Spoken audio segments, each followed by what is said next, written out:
Eu queria compartilhar com vocês antes da ceia alguns pensamentos de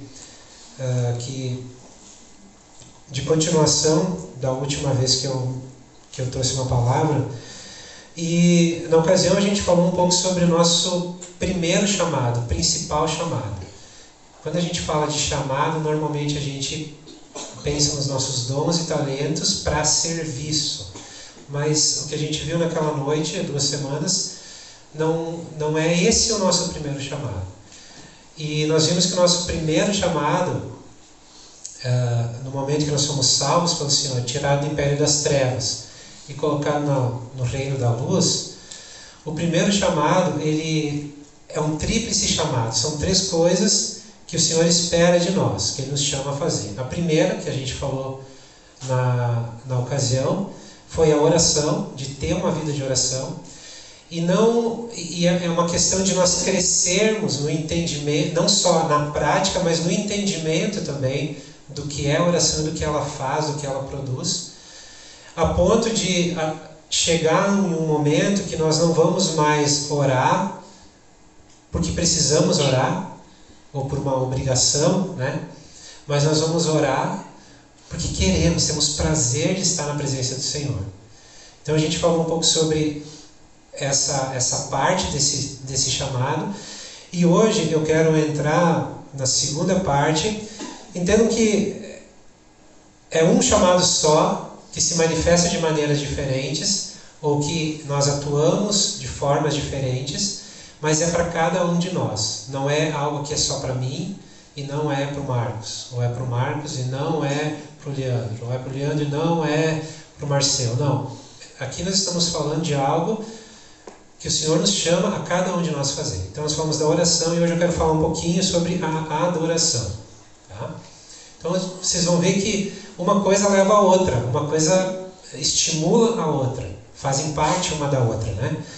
Então, em Apocalipse 19:10 tem uma ocasião onde um anjo chega para João e mostra algo para ele, e João ficou tão impactado que ele se jogou aos pés do anjo para adorar. E na ocasião o anjo disse: João, levanta, não faça isso. Aí o anjo diz uma coisa para João, ele diz assim: adora a Deus. Apocalipse 19:10, adora a Deus. Todos nós somos chamados para adorar a Deus. E interessante que a gente tem falado aqui muito da nossa nova identidade em Cristo, e se a gente pudesse pegar e pode fazer isso, pode pegar na palavra, até a gente fez um exercício assim uma vez numa das classes da escola. Se nós pegarmos nomes que podem ser aplicados à nossa nova identidade, por exemplo, filho amado, né? Não é um nome em si, mas é uma característica nossa, né? Da nossa nova identidade. Somos filhos amados, somos aceitos por Deus. Enfim, tem várias coisas que a gente poderia nomear a respeito da nossa identidade.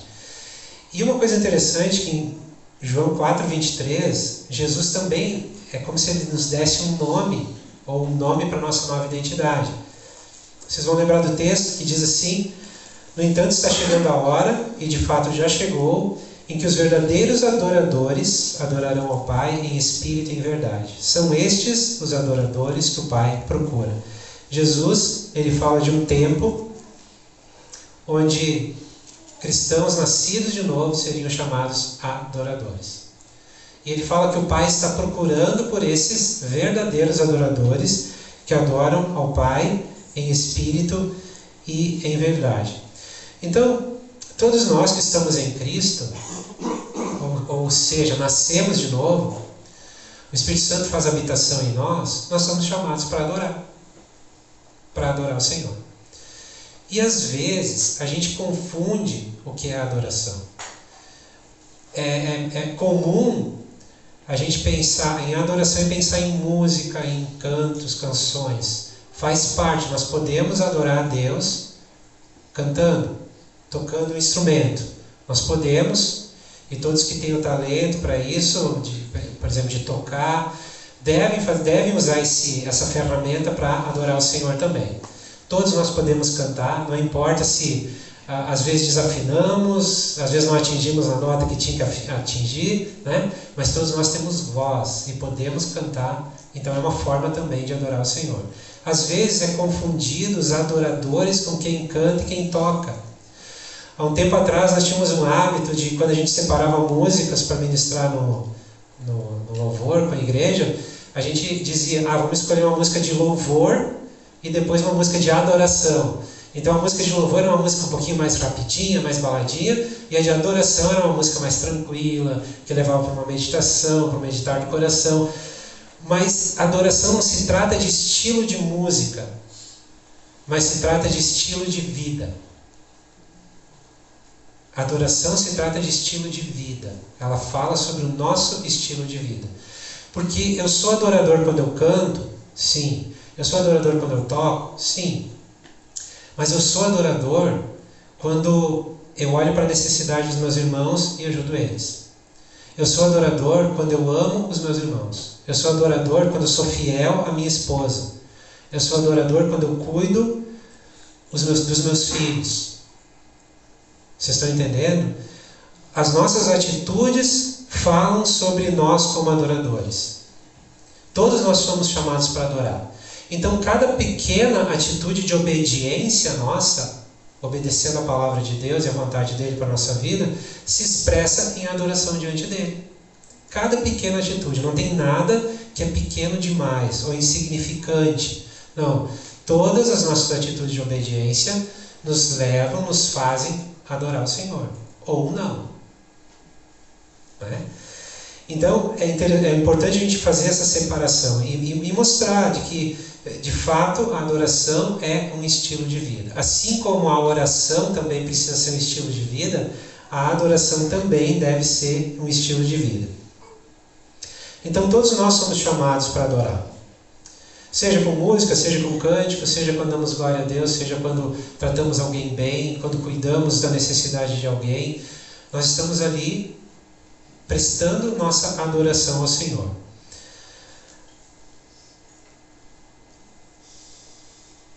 Existe uma coisa muito preciosa que tem acontecido na Terra, em toda a Terra, né? O Senhor está levantando a gente já ouviu muitas vezes essa expressão, né? Um grande exército. E pensando no que eu estou falando aqui, eu posso usar essa figura e dizer que o Senhor tem levantado um grande exército de adoradores. E é interessante que o exército, quando a gente olha filmes, né? E quem serviu aqui, o Carlos serviu, alguns outros serviram também. Quando vocês iam lá para uma tarefa, para um campo, vocês tinham um certo mantimento que vocês levavam, né? Era uma dieta que eles tinham que ter ali para sobreviver, para enfrentar a batalha. E quando a gente olha os filmes, a gente vê muito isso. Os caras têm aquelas latinhas, né? De comida enlatada, tem umas barrinhas de cereal. Então eles têm uma certa dieta para enfrentar a batalha, para poder estar em pé para quando precisar lutar. A nossa dieta como exército de adoradores, o exército do Senhor, é a oração e a adoração. Nós só vamos nos manter firmes e em pé para enfrentar as batalhas que estão aí e que ainda virão, porque virão, se nós tivermos foco nisso, em orar e adorar o Senhor. É o nosso primeiro chamado. Porque, na verdade, o próximo aspecto que eu vou pegar na próxima vez vai falar sobre relacionamento com Deus. Relacionamento com Deus envolve a oração e a adoração. O Senhor, Ele sempre nos atrai para estar com Ele. E muitas vezes, quando se fala em oração, a gente lembra de orar quando está em apuros. Não é assim? A gente não ora mais quando está com um problema, quando está com uma situação que precisa resolver, aí a gente lembra de Deus e começa a orar. Mas, na verdade, Deus quer que a oração seja na nossa vida como o alimento para o nosso corpo todos os dias. Nós precisamos dele, porque senão ficamos doentes. Espiritualmente falando, se nós não tivermos uma vida de relacionamento com Deus, através de oração, através de adoração e outras disciplinas espirituais, nós acabamos ficando doentes, fracos. E quando estamos fracos, nós podemos ser abatidos. podemos ser atingidos mais facilmente, né? Então, eu creio que o Senhor ele tem nos levantado como um verdadeiro exército e tem nos dado essa oportunidade de ter como a revelação de que nós precisamos, é a nossa dieta, nós precisamos orar e da mesma forma precisamos adorar. Outra figura que a gente pode usar quando pensa no exército são as armas.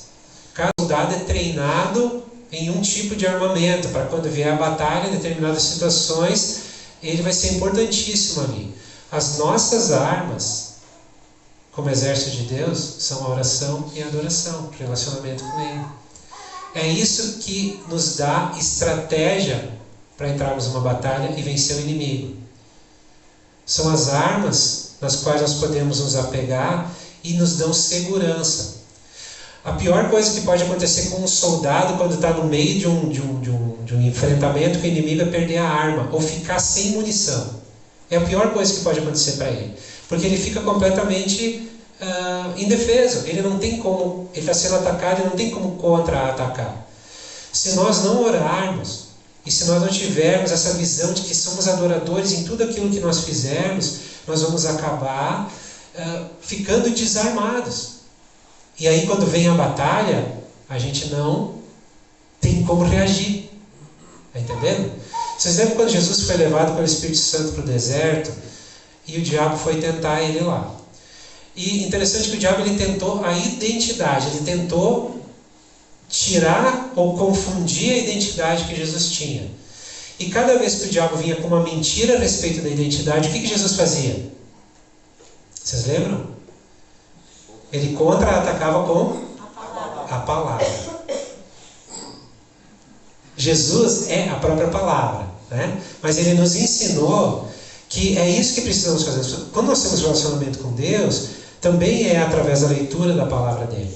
Então, quando nós estamos orando, quando temos essa consciência de que somos adoradores e de que as nossas atitudes no dia a dia são adoração a Deus, ou não, e quando nós nos alimentamos da palavra dele, nós estamos armados para resistir o inimigo no dia mau, para combater, contra-atacar e ficarmos firmes. A palavra nos chama a atenção de que nós devemos estar firmes até o final. Até o final. Em Apocalipse 4, 10 e 11, tem um texto que nós até lemos naquela quarta-feira. Diz assim: os 24 anciãos se prostraram diante daquele que está assentado no trono e adoram aquele que vive para todo sempre. Eles lançam as suas coroas diante do trono e dizem: Tu, Senhor e Deus nosso, és digno de receber a glória, a honra e o poder, porque criaste todas as coisas e por tua vontade elas existem e foram criadas. Eu quero chamar a atenção aqui na atitude dos 24 anciãos. Eles se lançam diante do trono e tiram as suas coroas. Eles estão rendendo algo diante do Senhor e reconhecendo que quem tem que estar coroado é aquele que está sentado no trono. Quando Josafá ele teve que enfrentar uma batalha que ele não tinha como vencer pelo número de homens que ele tinha no seu exército, contra o número que os outros exércitos traziam, ele foi diante do Senhor e Deus deu uma estratégia para ele. Vocês lembram qual foi? De mandar na frente da tropa quem? Os sacerdotes, a arca, os sacerdotes, os levitas.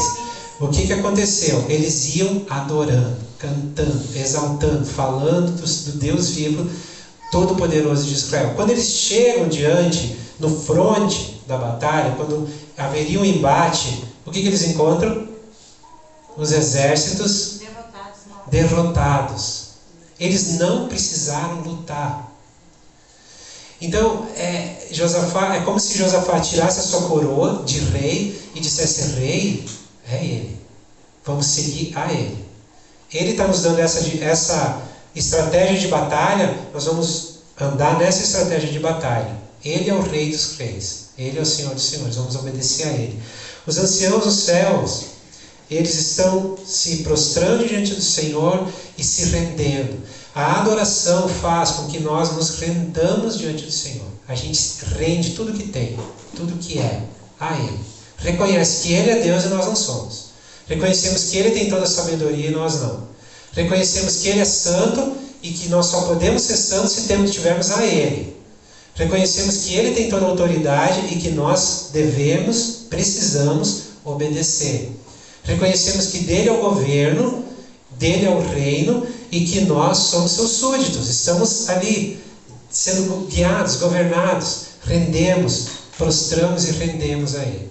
É como se tirássemos uma coroa, né, da nossa cabeça, algo que nos dá uma certa autoridade, e talvez a gente possa usar a figura de que quando nós temos autossuficiência, que nós achamos que damos conta, nós vamos tirar essa coroa, que não é uma coroa verdadeira, render isso e reconhecer que Ele é o Rei. Isso é adoração. Em todas as nossas atitudes. Não apenas quando a gente canta ou quando a gente está aqui no domingo, mas em todas as nossas atitudes. Malaquias 1:11 tem uma profecia e que já está se cumprindo, ela está em andamento, podemos dizer assim, mas ela vai chegar num ápice. E nós estamos vivendo em dias onde nós estamos sendo convidados e o Espírito Santo está nos levando para integrar esse grande, alguém falou aqui do avivamento, né? Esse grande avivamento que está sendo preparado. Passos estão sendo dados. Em Malaquias 1:11 diz assim: pois do Oriente ao Ocidente, grande é o meu nome entre as nações. Em toda parte, incenso e ofertas puras são trazidas ao meu nome, porque grande é o meu nome entre as nações, diz o Senhor dos Exércitos. Ele está falando aqui de um dia onde de todas as nações subirá diante dele, ou chegará diante do trono dele, oração e ofertas, ou adoração. E interessante que ele declara que haverá um dia em que todos os povos vão estar entregando incenso, as nossas orações, e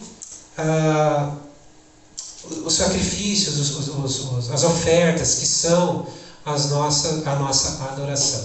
É aquilo que nós estamos entregando para o Senhor. Quando a gente olha lá para Apocalipse, a gente vê em Apocalipse 5, também no capítulo 8, falando sobre taças que estão sendo cheias de oração, de incenso, que lá diz que são as orações dos santos. Então, cada vez que a gente ora, essas orações elas sobem e estão enchendo taças. E no capítulo 5 mostra que em determinado momento essas taças estarão cheias. Quando elas estiverem cheias, o Cordeiro, Jesus, vai levantar do trono e vai começar a abrir os selos de um livro, onde o Senhor vai começar a julgar a terra. Então, quando nós somos chamados, eu disse que essa profecia está em andamento, é porque isso já está acontecendo. Um exército já foi levantado e muitos soldados estão sendo acrescentados e alinhados juntamente com as tropas que já existem. Para quê? Adorar e interceder. E levar diante do Senhor as nossas orações, para que essas taças sejam cheias. Um último texto, Sofonias 3, 9 e 10, diz: então purificarei os lábios dos povos, para que todos eles invoquem o nome do Senhor e o sirvam de comum acordo. Desde além dos rios da Etiópia, os meus adoradores, o meu povo disperso, me trará ofertas. Mais uma vez, nós vemos aqui a adoração, ofertas sendo tratadas aqui e falando que todos os povos trarão. Todos os povos trarão. A gente sabe que vai chegar num dia onde as nações irão em direção a Jerusalém, a Nova Jerusalém, para adorar o Senhor. De todas as nações sairá louvor, sairá adoração, sairão pessoas para estarem adorando e se prostrando diante do Senhor. Porém, no tempo que nós vivemos, nós somos chamados para nos levantar e começar esse processo. Junto com tantos outros irmãos que já têm feito isso há muitos anos, nós temos sido chamados para poder nos integrar a esse exército, a nos alistar nessas tropas aí e aprender a interceder e adorar. Não é um dia, não é o dia 31 de agosto, no nosso caso, nesse mês. É todos os dias. No dia 31, nós vamos fazer o que nós fizemos em casa. O que a gente faz todos os dias. Amém? Essa que é a ideia. O Senhor está nos chamando para fazer parte de algo muito grande, irmãos. Muito grande mesmo. E é interessante que no contexto que essas profecias vão se cumprir, estão se cumprindo, fala dos últimos dias, onde o ápice final, onde o boom de tudo, o uau de tudo, é a volta do Senhor para governar essa terra. Mas até lá existe um caminho para ser seguido, e dentro desse caminho nós só vamos resistir e fazer a nossa parte e cooperar com o Senhor através de adoração, através de oração, através de relacionamento com Ele. Irmãos, tem algo que tem me inquietado demais mesmo. Eu já falei isso em alguns momentos aqui, eu quero terminar com isso. Em Hebreus, o autor de Hebreus, ele chama a nossa atenção para a necessidade de congregar. O congregar, para quem não sabe, é estar juntos. Estar junto. Fazer coisas juntos, viver juntos, cuidar uns dos outros. Isso é congregar. Sabe? E o que me chama a atenção naquele texto, ele diz assim: não deixem de congregar, como é costume de alguns, mas ele fala que é necessário estar junto. Aí no finalzinho do versículo ele diz assim: quanto mais o dia se aproxima. Que dia se aproxima? O dia do Senhor. Irmãos, é impossível, tá? É impossível a gente andar sozinho. Impossível. Não existe exército de um soldado só. Isso só acontece em Hollywood, né? Onde um cara acaba com o exército inteiro, os caras dão 1 milhão de tiros e não acerta nenhum. Ele dá tiro dado pro Gil deitado, né? Isso só é Hollywood. Irmãos, nós somos um exército e precisamos uns dos outros. Nós somos adoradores e precisamos uns dos outros. Nós somos filhos de Deus e precisamos uns dos outros. Quanto mais o dia se aproxima. Me inquieta demais mesmo. É ver, às vezes, os irmãos não dando o valor para o estar junto. Irmãos, tem lugares em várias partes do mundo onde eles não podem estar juntos. Eles sonham em estar juntos. E nós temos toda a liberdade. Eu não sei até quando vai chegar um momento que a gente não vai ter. Essa que é a verdade, simples assim. Vai chegar um momento que nós, a igreja aqui do Ocidente, vai aprender o que os irmãos lá do Oriente já vivem há centenas de anos. Essa que é a verdade. E para suportar isso, nós precisamos estar juntos, antes de tudo, ter uma vida de oração, ser adorador, ter comunhão com Deus e estar juntos. Nós somos igreja, irmãos. Corpo de Cristo, precisamos estar juntos. Eu acho que é próprio falar isso hoje como culto de ceia, onde a gente vai tomar a ceia. Uma das coisas que a ceia nos mostra é que nós precisamos discernir o corpo de Cristo, é entender o corpo de Cristo, é entender que nós somos membros uns dos outros, é entender que eu preciso do Isaac. Isaac, tu precisa de mim, cara. Tu pode até não gostar de mim, mas tu precisa de mim. É assim. Nós precisamos uns dos outros. Eu tenho dons que vocês não têm, mas vocês têm muitos dons que eu não tenho. Isso é assim para cada um de nós. Por isso que nós precisamos estar juntos. É muito importante. Muito importante. Então, eu queria te animar a pensar no teu chamado principal. A tua vida de oração. Tem aquele tempo de separar para orar? Tem. Mas a vida diária é uma vida de oração, deve ser uma vida de oração. Pequenas orações durante todo o dia, levando e entregando diante do Senhor a situação do momento, uma adoração, uma ação de graças, uma petição, um pedido. A palavra diz que se nós pedimos segundo a sua vontade, Ele vai nos conceder. Por isso que é importante a gente saber qual é a vontade. Como? Lendo a palavra de Deus. Se a gente não ler a palavra de Deus, não vai saber qual é a vontade de Deus. A vontade dele está aqui na palavra de Deus. Eu me assusto que muitas vezes, eu já escutei muito, né? A gente vê irmãos assim tomando caminhos meio esquisitos e daí tu vai conversar com eles, não, mas Deus me falou. Bom, se Deus falou, tá bem. O que eu vou dizer contra Deus? Mas a palavra dele falou também? A palavra dele falou também? Sabe, não dá para manipular Deus, irmãos. Não tem como manipular a palavra de Deus. Até se pode fazer. É motivo de guerra isso, né? Pessoas já manipularam a palavra de Deus para fazer guerra, mas não deve ser assim. E o Espírito Santo está aqui para nos ensinar a usar a palavra de Deus. Por isso precisamos aprender ela, conhecer ela, para orar segundo a vontade de Deus, e Ele vai nos conceder o que pedimos. Amém? Amém, Amém, igreja? Amém. Precisamos estar juntos, tá? Precisamos ter uma vida de oração, precisamos ter uma vida de adoração, precisamos ter relacionamento com Deus e precisamos estar juntos. Vai chegar um dia, provavelmente, que a gente vai ter que se encontrar meio assim, nas escondidas. Mas ainda assim vai ser importante a gente estar junto. Amém? Amém. Amém. Vamos tomar ceia? Os irmãos que vão ajudar a distribuir aqui, podem passar. Eu quero pedir para os guris da música virem aqui. Que também são adoradores.